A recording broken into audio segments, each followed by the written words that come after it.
नमस्कार साथियों, आपका अपना YouTube प्लेटफॉर्म इंजन स्टडी में आपका स्वागत है।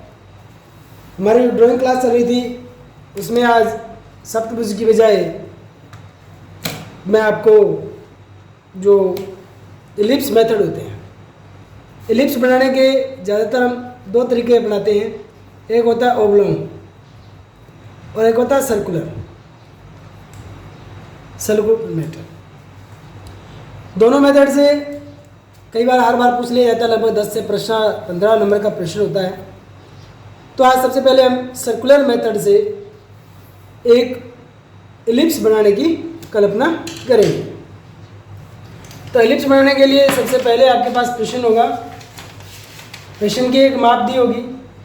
जिसे मान लेते हैं हमारे पास प्रश्न है कि एक इलिप्स बनाए जिसका दीर्घांश जो बड़ी माप है 75 mm और लघु माप है 45 mm। तो सबसे पहले आपने यहाँ क्या करना है कि जो माप दी गई है उसी माप के अनुसार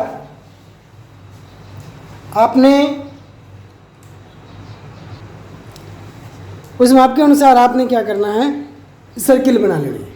तो जैसे आपके पास यहाँ दिया गया है 45 mm और 75 mm। तो सबसे पहले आप कोई रेखा लगा लें, वो सबसे अच्छा रहता है। मान लेते हैं यहाँ अपने एक रेखा लगा रहे हैं 45 mm की, 0 से 45। ये हमने पहली रेखा लगा ली 45। अब इसका यहीं से आप इसका मध्य बिंदु ज्ञात कर लें, नहीं तो आपको वही सेंटर विधि अपनानी पड़ेगी। तो 45 का आधा कितना होता है साथियों, 22 दूना 44, 22.5, 20, 21 और 22, 22.5। विधि तो आपको अपनानी पड़ेगी कि इसका सेंटर ज्ञात करना होगा। तो विधि अपना लेते हैं। सबसे पहले इसका सेंटर ज्ञात कर लें। सेंटर ज्ञात करने के लिए वही आपका मेथड कि एक चाप इधर लगाएं, एक चाप इधर लगाएं, दो चाप लग गए। अब इस साइड से दोनों चाप को आपस में काट दें। जहाँ ये कटेंगी वह इसका मध्य बिंदु आ जाएगा, क्योंकि आपको लंबवत रेखा चाहिए और सीधी रेखा लगाई हुई कभी सीधी नहीं होती। इसलिए हम यहाँ देख रहे हैं कि जो हमने निशान लिया और जो चाप लगाया लगभग एक समान आ रहे हैं। अब यहाँ आपने क्या करना है, दूसरी जो माप दी गई थी, दूसरी माप कितनी थी हमारी, दूसरी माप थी 75। तो 75 का आधा कितना होता है, 35 दूना 70 और 37.5 mm भर के दोनों साइड में आप इसको बढ़ा दें। यहाँ ले आए 75 तक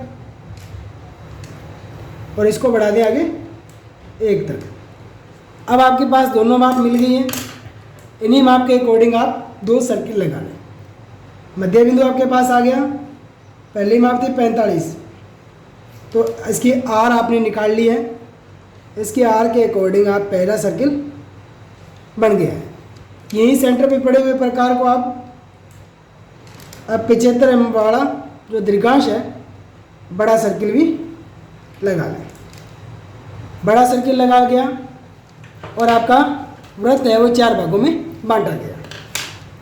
बांटने के बाद इसके 4 क्वाड्रेंट या 4 हिस्से बन गए हैं, 1 नंबर, 2 नंबर, 3 नंबर और 4 नंबर। किसी एक हिस्से को 3 भागों में बांट लें। 3 भागों में बांटने के लिए प्रकार से अंदाज़ा लगाना होगा कि हम यहाँ से काट रहे हैं तो 3 भाग में बराबर जाना चाहिए। 1, 2 और 3, ये लगभग बराबर आएगा। हमने जितना प्रकार खोला है इससे इस तरह से आप निशान लगा लें। लगा लिया। इसी तरह इस बिंदु से उठाया और सब जगह आपने निशान लगा दिए। इस बिंदु से लगाया और यहाँ निशान लगा देने। सभी भागों को आपने 3-3 भागों में बांट देना है। एक ही बार प्रकार खोलना पड़ा। 10 नंबर है, 5 मिनट का काम होता है साथियों, ज़्यादा लंबा चौड़ा नहीं है। अगर आप इसे प्रैक्टिस करोगे तो आपको आसानी से सीख जाओगे। अब जो भी बिंदु मिले हैं उन्हें मध्य बिंदु से मिला दें। सबसे आसान ये होता है कि जो आमने सामने बिंदु है वो सीधे आएंगे अगर सही निशान लगे हैं तो यहाँ हमारे सही निशान लग गए, तो हम इन बिंदुओं को आपस में मध्य से होते हुए मिला रहे हैं। अगर निशान में कुछ त्रुटि होगी तो आपके निशान सही नहीं मिलेंगे। तो ये देखो सभी निशान लगभग हमारे मध्य बिंदु से होकर के ही गुजर रहे हैं। इस तरह से आप इसको सभी भागों को आपस में सेंटर से होते हुए मिला दें। हमने इन भागों को मिला दिया, सभी भाग मिल गए। ये अंतिम भाग बचा है हमारे पास, इसको भी हम मिला देते हैं और ये भी मध्य बिंदु से ही जाएगा। अब हमने ये एक संरचना तैयार कर ली। अब हमारा यहाँ काम आएगा हमारा सेट स्क्वायर। क्या काम आएगा साथियों? Set square. अब आपका इसके नीचे आपको आधार लेना होगा। क्या? आधार। तो आधार बिल्कुल सही होना चाहिए। यहाँ से एक माप ले लो आप कोई भी, मान लेते हैं हमने लिया 8 सेमी और यहाँ से भी ले लें 8 सेमी, ताकि एक सीधी रेखा हमें प्राप्त हो जाए जिसके आधार पे हम सेट स्क्वायर को लगा सकें। सेट स्क्वायर हमेशा साफ सुथरा होना चाहिए ताकि ड्राइंग शीट आपकी काली नहीं हो। हमने यहाँ सेट स्क्वायर को जो 90 और 60 वाला है उसको हमने यहाँ लगा लिया। 30, 60, 90 वाले को हम ऊपर की ओर लगाएंगे। अब यहाँ क्या करना है, जो भी पॉइंट मिले हैं, जो ये पॉइंट है इनको लंब डालना है। इन पॉइंटों से इनको नाम दे लो, यहाँ से लग जाए 1 नंबर, 2, 3, 4, 5, 6, 7, 8, 9, 10, 11 और ये 12। इसी तरह इनको दे लो A, B, C, D, E, F, G, H, I, J, K, L। ये हमने इनको निर्देशित कर दिया नामों से। अब हमने सबसे पहले इन पे लंब डालने हैं, तो हमें सेट स्क्वायर बिल्कुल सीधा लगाना है। लगाने के बाद सबसे पहले हम चलते हैं 7 नंबर बिंदु से, यहाँ से एक लंब डालेंगे नीचे की ओर। सेट स्क्वायर गलत नहीं होना चाहिए, गलत होगा तो हमारा एलिप्स खराब हो जाएगा। अंदाजे से थोड़ा लंबा लंब खींच दो, कोई बात नहीं।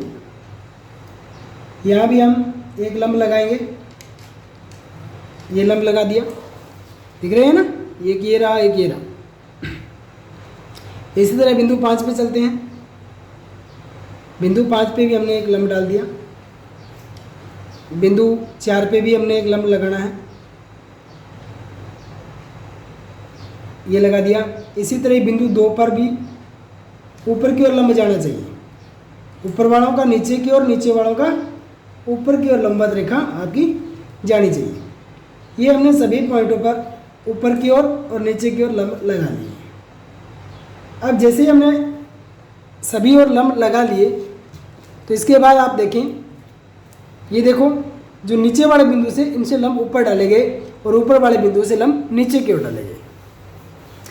अब जो अंदरूनी वृत्त है, इस वर्त के जो ये टेंजेंशियल रेखाएं हैं, इनको आपस में मिलाना है। मिलाने के लिए हमें क्या करना होगा, इसके समांतर चलना होगा, इसके रेखा के। तो अब आप सेट स्क्वायर को इस रेखा के ऐसे समांतर कर लो।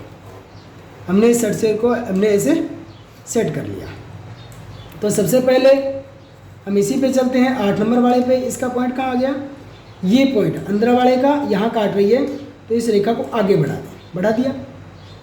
इधर देखें तो यहाँ काट रही है ई पे, इस रेखा को आगे बढ़ा दें। थोड़ा आगे चलते हैं, एच बिंदु, एच बिंदु से चलेंगे, एच बिंदु को यहाँ से काट दें, एफ बिंदु को यहाँ से काट दें। वापस नीचे आ जाएं, आप देखोगे एल बिंदु को आगे की ओर बढ़ाएंगे तो यहाँ से इसको काट देगा, और बी बिंदु को आगे बढ़ाएंगे, यहाँ इसको काट देगा। इसी तरह ही सी बिंदु को बढ़ाते हैं, तो सी बिंदु इसको यहाँ काटेगा और के बिंदु इसको यहाँ काटेगा। अब हमारा जो काटने पीटने वाला काम था वो पूरा हो गया। अब जो बचा है हमारे पास वो हैंड फ्री स्केच बचा है। इन बिंदुओं को आप आपस में मिला दें। यहाँ जो हमारी रचना थी, इस रचना को ऐसे मिलाते हुए इन बिंदुओं के मध्य से पास कर दें, हल्के हल्के हाथ से। जैसे हमने इसको किया तो हमारे पास एक एलिप्स, जिसे अपने अंडाकार आकृति बोलते हैं, वो हमारे पास तैयार हो जाएगा। इसको सावधानी के लिए या कार्य को सुगम बनाने के लिए आप इसको शीट को घुमा लो तो बहुत अच्छा रहता है। इसे हमने घुमाया, घुमाने से क्या आपके हैंड स्केचिंग में काफ़ी सुधार आएगा, क्योंकि वैसे गलती हो जाती है, एक हाथ सभी दिशाओं में नहीं मुड़ पाता। तो अब देखते रहना, धीरे धीरे आपके इन्हीं बिंदुओं से एक एक जो बिंदु हमने प्राप्त किए हैं, प्रत्येक बिंदु से आपका एक एलिप्स बन करके तैयार हो जाएगा। गुजारना प्रत्येक बिंदु के मध्य से है, और यहाँ से ऐसे होते हुए हम चले सीधे, और पॉइंट नंबर सी से मिलाया, सी को वापस हमने जो ये नया पॉइंट मिला था इसके साथ मिला दिया, और मिलाने के बाद इसको अंतिम बिंदु से मिला देंगे। तो हमारे पास, अब आप ध्यान से देखोगे तो हमारे पास एक एलिप्स तैयार हो गया है। आप इसको नज़दीक से भी देख सकते हो। हमने क्या किया, सबसे पहले इसकी रेखाएं लगाई, फिर इसको भागों में बांटा, 12 भागों में बांटने के बाद ऊपर वाली रेखाओं को नीचे की ओर लंब और नीचे वाली रेखाओं का ऊपर की ओर लंब, और जो अंतरिम लघु अक्ष था उससे सीधी समांतर रेखाएं खींच के सभी से पॉइंट प्राप्त किए, और सभी पॉइंटों को आपस में मिला देने के बाद हमारे पास एक एलिप्स तैयार हो जाता है, और इस विधि को कहते हैं सर्कुलर मेथड। धन्यवाद साथियों, जय हिंद, जय भारत।